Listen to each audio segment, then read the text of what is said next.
Hi, welcome back to my channel. I am Lamborghini C, and I am excited about today's show on our channel. I've talked about this a couple like times before, just around like wealth building, building legacy, and as an entrepreneur, like making sure that you find ways to invest your money and make it grow that much more. So I am really, really excited to have our guest today. We have Jay the broker, Mr. Julian Dickinson, who is an expert in in insurances and how to be savvy about financial matters. So I'm going to bring him to the stage. Hello, how y'all doing? Welcome, Julian. How are you? I'm blessed and highly favored, man. How you doing? I'm good. I'm good. That is awesome. So, like I said, you are quite the expert, right, as it relates to, financial matters and being able to, help folks plan for the future. So, before we get into like some of the tools that people can use, I want to like just take a few minutes to give folks an opportunity to learn a little bit about you and kind of how you got started, in your business. Wow. It's always like easy talking about yourself, and then it's super hard at the same time. So I started almost a decade ago, and I never wanted to get into financial services. It seemed complicated. Never wanted to do any kind of insurance. Never wanted to work with annuities, 401 any. I never wanted to do that. Like I always pictured some Wolf of Wall Street type of boiler room situation, and I'm like, I don't know. But the way I fell backwards into it because I'd worked any type of management, be it retail. I've done a lot of corporate stuff before, and where I was at, they were downsizing, and I knew it was coming. I saw it coming. Like the team of us that were working together, I kept saying to my coworkers, I was like, that doesn't really need to be six of us. Like we were like training managers. I'm like, there doesn't need to be this many of us. Two of us can handle this entire region. Mm-hmm. But I was getting paid. So I was like, hey, if they want to handle stuff that way, cool. Yeah. Yeah. They figured it out. And so in the middle of them figuring it out, a friend of mine reached out to me asking if I knew anybody who sold life insurance because she had lupus, and she was like, I'm afraid, of the inevitable, right? And Mm-hmm. so I reached out to a guy that I knew who tried to recruit me to be in life insurance a couple of times. And I realized, wait a minute, not only can I get a policy for my friend, let me see what they talking about on the work side. And Okay. so that pretty much started it. In yeah, that's the beginning of my journey. At least it was a rocky road to here, but in a nutshell, that's how I got into it. All right. Well, thank you for sharing that bit of background. I think you bring up something interesting. I think that, for a lot of us, we sometimes we don't think about preparing or making sure that we have insurance and things in place until something happens, until someone really close to us dies. And then, maybe we're having to manage the coordination of the funeral and deal with the expenses and things like that.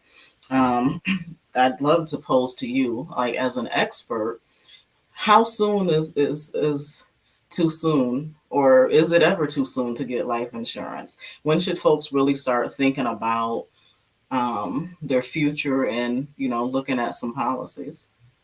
I think immediately, like if you're looking at this right now, anybody seeing this should reach out to someone. I don't care what company, or if you don't know anyone, I guarantee there's a million insurance people online that'll give you a quote.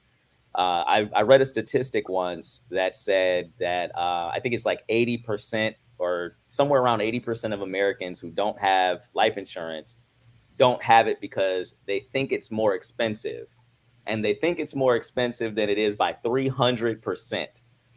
So Mm-hmm. I'm here to tell you right now, like if you're the younger you are and the healthier you are, the least expensive it is. But even if you are significantly more mature as far as age, there are options that are going to be affordable for you. So There's always something. Always check. And if you think you have insurance, you probably don't have what you think you have because there's so many different types.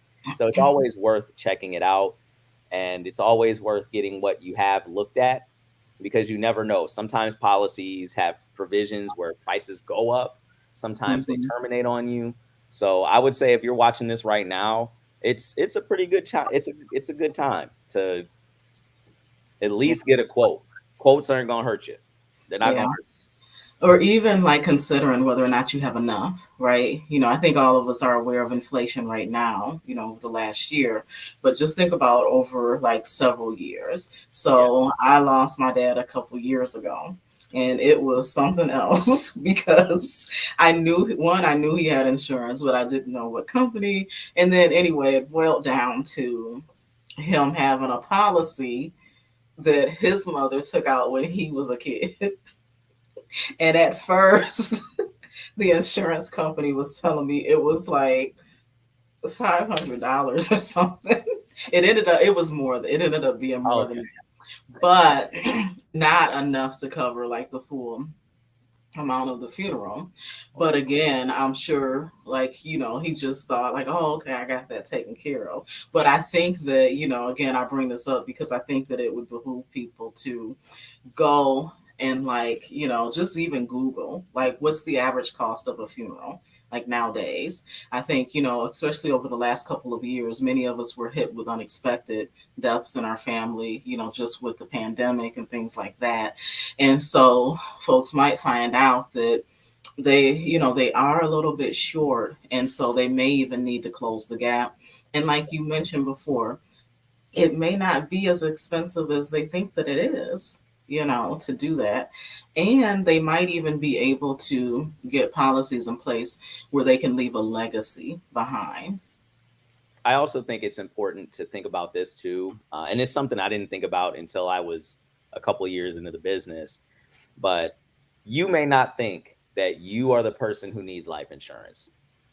Whatever, that's fine, right? Mhm. But if there's somebody in your life that if you know this person died, they'd be knocking at your door or they'd be passing around a collection plate for that person and they be coming to you, you might want to help that person get life insurance as well.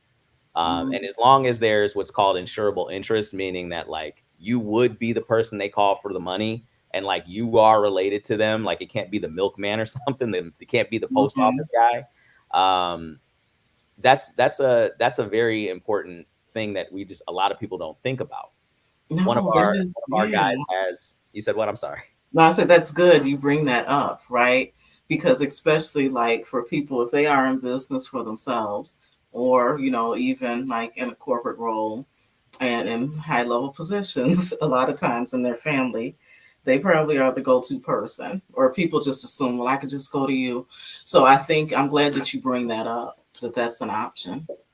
Yeah, it's a big deal. One of our guys pays a lot per month because he's the most financially stable person in his family. So he knows if something goes down, they're going to be calling him anyway. And so, would you rather spend, I don't know, average, I'd say cremation, I don't know, let's say $5,000, right? Like, would you rather spend $5,000 out of pocket, or would you rather say, all right, Unc, I'm gonna pay for a $40 a month policy for you, or well, $5,000 isn't a lot, so maybe like a $20 a month policy for you. I'd Hmm. rather spend $20 than 5,000. Okay. Know Yeah. about anybody else? Yeah, absolutely. And so, just real quick, how does that work? So does the individual have to have the person their insurance sign off on? You're gonna have to have their permission Hmm. because to get an insurance policy on someone, you have to have their information. Like, um, you have to have their social. You have to have, even if it's your bank account that the stuff's coming out of, Hmm. you're gonna still have to have things like their driver's license number and stuff like that.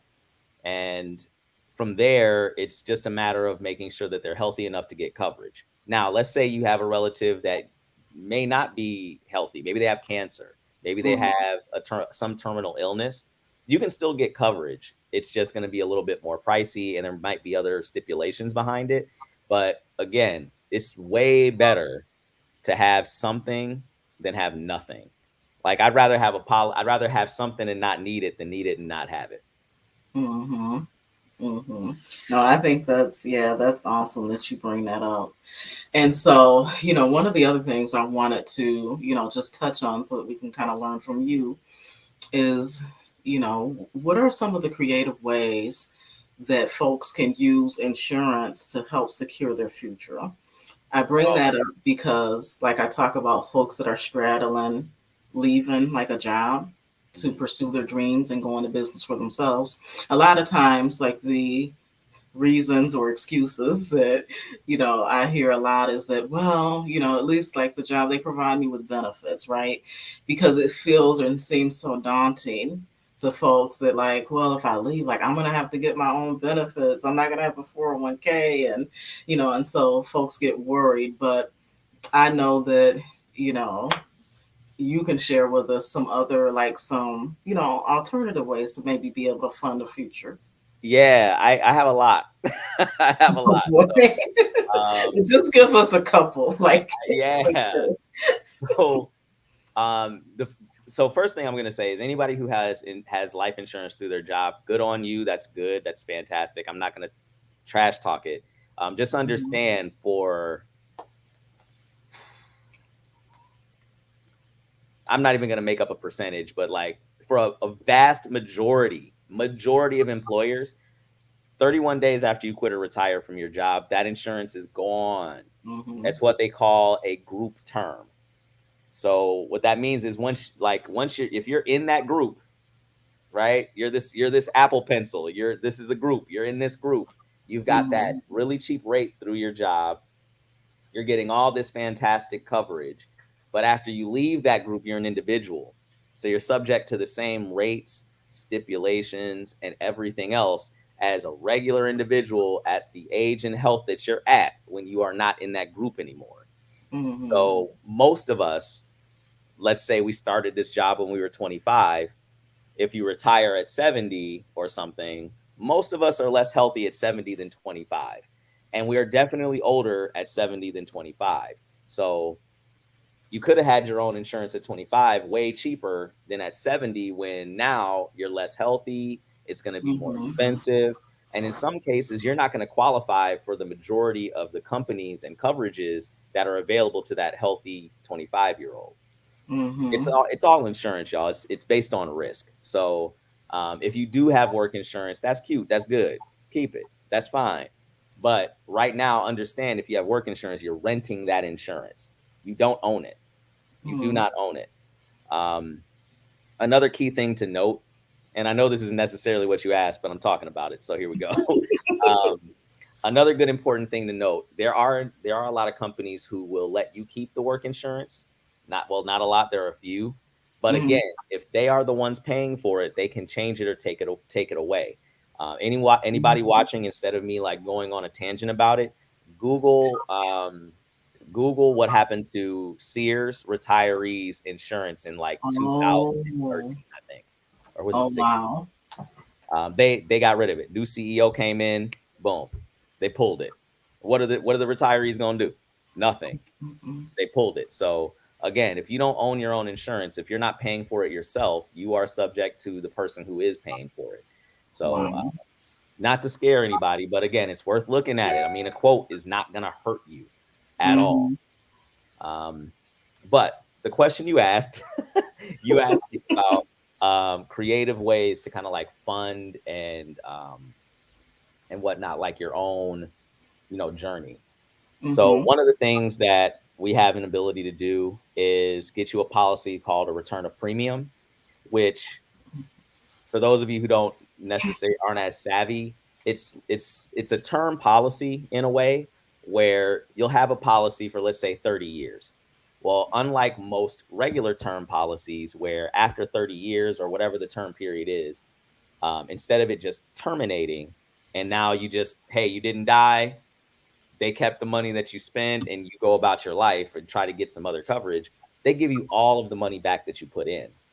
So for a certain amount of people, especially if you're very young, Mm-hmm. It doesn't take long. If you're 20, 30 years later, you're going to be what? 50? Is my math bad? Yeah, 50. You're Come gonna be on. It's been a very long day. I'm sorry. I promise I'm smarter than this, everybody. Um, so if you're sitting there at 50, you're not retired yet. But imagine if, at the age of 50, you got a check for $20,000. That's not all the money in the world, but that could be a car, that could be the down payment on Mm-hmm. a house, that could be a vacation. That could be enough seed money for you to start your own business or do whatever. Uh, Mm-hmm. there's also policies out there called IULs. A lot of people, I mean, they're kind of controversial because some people don't know what they're doing when they write them. But with IULs, you can, especially as a young person, build up a lot of cash value. Now, the first few years are never going to be good. Okay. It's not going Mm-hmm. to be like, and a lot of people talk about this online. Oh, there's fees and stuff like that. Yeah, there's fees in almost everything. Okay. And Yeah. the first few years, it's not going to do much. It's like a bonsai tree. A bonsai tree is not going to grow for 5 years and then boom, it's going to explode. So that is a very good way to get a tax-free retirement account going for you that has a lot of money built in. I mean, can be millions depending on how much money you're putting into it. Mm-hmm. And let's see, another creative way. Here's another creative way. So there's a lot of people out there that might be in, I'm trying to keep this PG. Let's say that you are selling content. That's the best way I'll put it because I don't know what your audience is like. If you're selling any kind of content, be it adult content or something else, and you have a lot of money coming in, you may not know what to do with it. There's Mm-hmm. something called premium finance where it's very complicated to explain, but essentially, a bank and an insurance company and you are getting together. They're all putting their money in, and you're going to have a very high level of return within 4 to 5 years, to a point where I've seen someone putting in 25,000 a year, and then by the end of it, they're getting like several hundred thousand back by the end of that, fourth or fifth year, just because they've continually put in a large amount, toward this strategy. So there's several different ways. I mean, I could bore all of you to death talking about other things too, like living benefits. Mm-hmm. You're worried about leaving your job because you think you have some insurance on something. Cool. Get a policy with the terminal illness rider. Get a chronic illness benefit. Get a disability rider. There are all of these things. That's why they call it life insurance and not death insurance, because Yeah. there's so many things you can take advantage of. With Mm-hmm. IULs, you can pull out cash value if you come into an emergency. With Mm-hmm. whole life policies, you can too, but their returns aren't that great. But Yeah. anyway, I don't want to. But no, I like that, like you again, so you even mentioned some things that weren't on my radar necessarily. But and I immediately like there's certain individuals I immediately, think of, right? Especially over the last few years. Hopefully, they've been good stewards of their money. But some people, like some young folks, have really been able to come up in the e-commerce space, right? And so they've gone from, they might like there's individuals I know that had jobs where if they were getting paid like $15 an hour, right? Especially like I'm in Miami, right? More touristy. So like if you're working at the hotels or restaurants, it is, lower wages, but then you get tips and things like that. Some individuals have been able to benefit from e-commerce or like building business models, thinking outside of the box, where now they're making several hundred thousands or even millions like Hmm. a year, Hmm. right? And so if you're a young person, um, it's good that not only could you get some protection for yourself, from a life insurance perspective, to protect your family if something happens to you, but also to be able to do something beneficial with those excess funds Correct. that may be a little less risky than, say, the stock market. So that's Yeah. good. And here's the thing too, like any it doesn't matter. I want to say any young person, but um for me, I unless I knew personally some investment banker or something like that I mean, I know a lot of these people now, but prior to that, I didn't know where to start to look for an investment or anything like that. Like I didn't know. Like a friend of mine was like, "Yeah, bro, I'm doing penny stocks." Like, yeah, okay. And that was like 13 years ago. And this person is not doing nothing with those penny stocks. Not saying Mm-hmm. penny stocks are bad. I'm just saying, like, how do you know how to play the game, right? And Mm-hmm. so if I have a policy that is structured in a way where I can see the returns, I can see like worst case scenario, this is what's going to happen. Best case scenario, this is what's going to happen. Probably what's going to happen is in this middle column.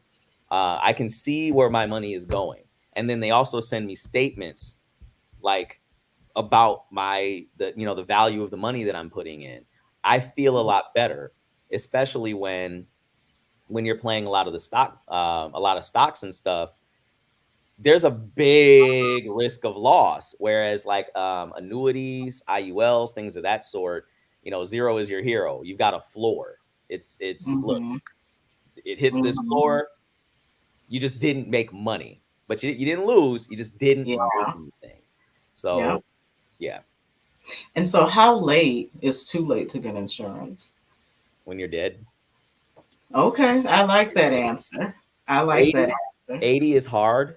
I'll say 80 years old is I think difficult. it's We have yeah. a couple of companies that I can get 85, but no, I It's don't gonna think be it's It's gonna be pretty pricey, right?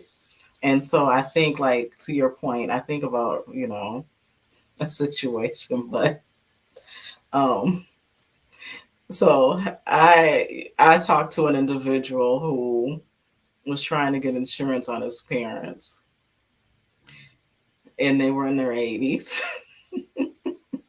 I think, oh my goodness. And so, like, when he saw the rates, like it was, way more than he anticipated. So I think that, again, kind of along the same vein that you brought up earlier, again, if there are people in your life that you know that you're going to be responsible for, like you might want to start talking to them, if they're like 50, even 60, right? Like, hey, like, what do you have in place? And maybe, work with them to get something set up because the burden will fall on you. yep. Now, that wasn't this guy's case because they already were taken. He was on a different agenda. He thought he was going to cash in a few years Oh my God. for the low.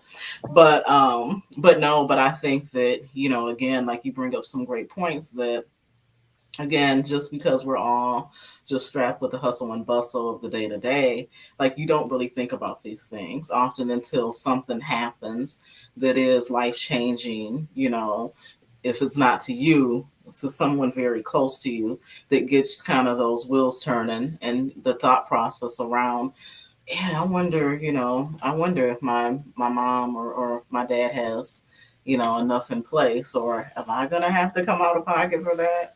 So Yeah. yeah, absolutely, absolutely.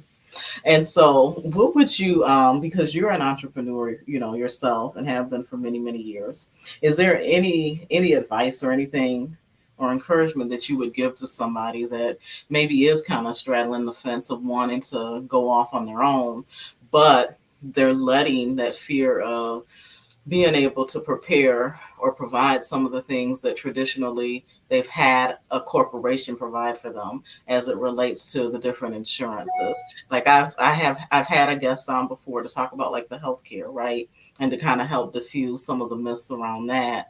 But around, like I said, in this space, I see there's avenues to be able to help for the future planning, for the retirement planning and the legacy building and what have you. Like, what would you say to somebody that's kind of on that fence and has fear? um, Nothing's gonna stop you from being afraid. I don't care what anybody says. People are gonna tell you all this mumbo jumbo, but I'm gonna tell you just do it. Do it scared.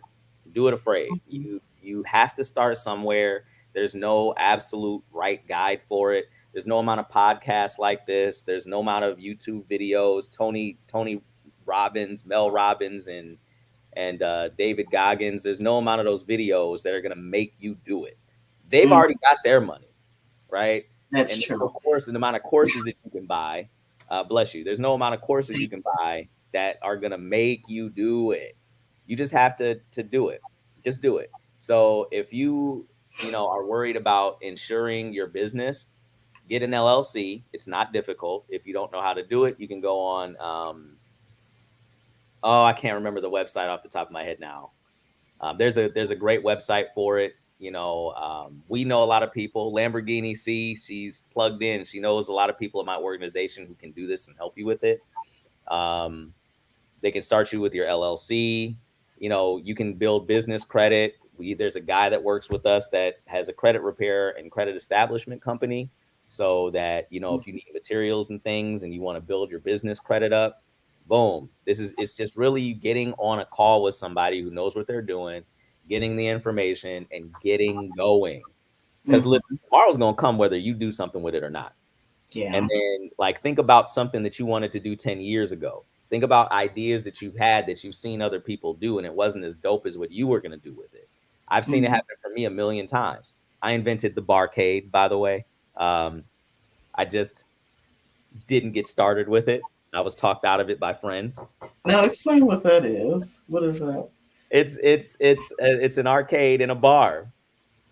I was sitting around like almost 20 years ago with some friends. We were drinking and I Mm-hmm. was like, man, I'd love to play Street Fighter with you guys right now. And my friends were like, no, that's a stupid idea. Because I was like, man, it'd be great if we had arcade machines in here. And they were like, no, that's a stupid idea. It'll ruin the Oh. machines and all this other stuff. And I was like, yeah, you're right. It probably is dumb. 5 Mm-mm. years later, they were everywhere. All right. So Yeah, there's whole places like in Detroit or neighboring cities. Like that's their whole niche. it's all because I let someone talk me out of it. I felt like Oh I didn't know man. enough, or maybe I don't know. I didn't know enough about the industry. I could have just tried. So that's my advice to y'all. If you want to start insurance, get insurance for your business. That's easy, super Mm-hmm. easy. Um, Getting into financial services, it's really very easy. The hardest thing is getting going. It's the hardest thing. That is the most Mm-hmm. difficult thing, is reaching out to someone who knows what they're doing and asking the questions and getting started. Once you Yeah. get started, everything else is easy from there. Easier. And picking the right home, right? There's a lot to maneuver through, which I want to before we close, I do want to get into what are some of the myths or misconceptions for the industry that you've heard. Um, Myths. Okay, myths. Life insurance is a scam. Life Yeah. insurance is not a scam. It's insurance. If it was Hmm. a scam, Progressive wouldn't sell it. Allstate wouldn't sell it. Um, State Farm, all these other companies wouldn't sell life insurance if it was a myth or I'm sorry, a scam. It's not a scam. Hmm. There are a lot of scammy practices out there. I'm not going to name any companies because I'm sure that you don't want the drama that would come with it. But No. there are a lot of scammy companies out there that give life insurance a bad name and give agents a bad name. Hmm. But it's real. That's the number one misconception, really. And people can check you out on TikTok too to get some of that insight. Yeah, yeah, yeah, yeah. I name names on there until they take me down. I've gotten some cease and desists that I don't I defend the agents, man. I'm all about clients and agents having the proper education and knowing what they're getting into. So Hmm. Yeah. No, that's awesome. Well, again, I thank you for joining us. I know you're a very busy man, doing big thanks for having things. us.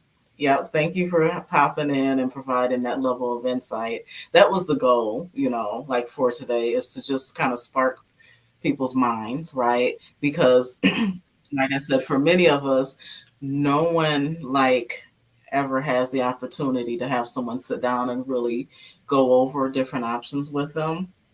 So I definitely encourage, if you again, if we've sparked your interest or your mind, to make sure that you reach out so that we can get somebody that can sit down and actually go through what those options are, right? Because you don't know what you don't know, and you might be missing out on some, some good opportunities, not only to just provide relief for your family when you're not here, but even to be able to provide some relief for yourself while you are here, you know, and to do something good with all those, those funds you've been stacking. So, On top of that too, for anybody, I know we're closing out, but life insurance also can help with people who have mortgages. So if mhm. you have a mortgage and I mean, if all you have is like PMI or all you have is homeowners insurance, that's not enough. That's definitely not enough. If something happens to you and you're the primary breadwinner, your family is still going to have to pay off that house. The bank does not care that you Mhm. died. I'm sorry to tell you that. Yeah. Also, pensions. A lot of times I've used something called pension maximization. That's also part of it. So, Mhm. whatever assets that you have or whatever monetary things you have, there are ways, there are vehicles that we have within life insurance that can help you. So, and Yeah. annuities. Yep. Yeah. And again, those entrepreneurs and business owners, as you get up and going, the key person insurance, you know, you want to start looking into making sure that you have the right tools and things set up as you continue to grow and build your business. So, Correct. yeah. Well, again, thank you for joining me to be able to, shed some light on this topic. I really, really appreciate it. Again, people can check you out on TikTok. On your handle is what now? Don't blame the leads. Yep. Jay the broker. Don't blame the leads. Okay, okay, all right. I was gonna say Messy J over there because you Yeah, it you gets do. messy. It's entertaining, and I've learned a lot too. It's entertaining and educational at the same time. Thank you. All right. Well, thank you. All right. Have a good day. You too. All right. Bye.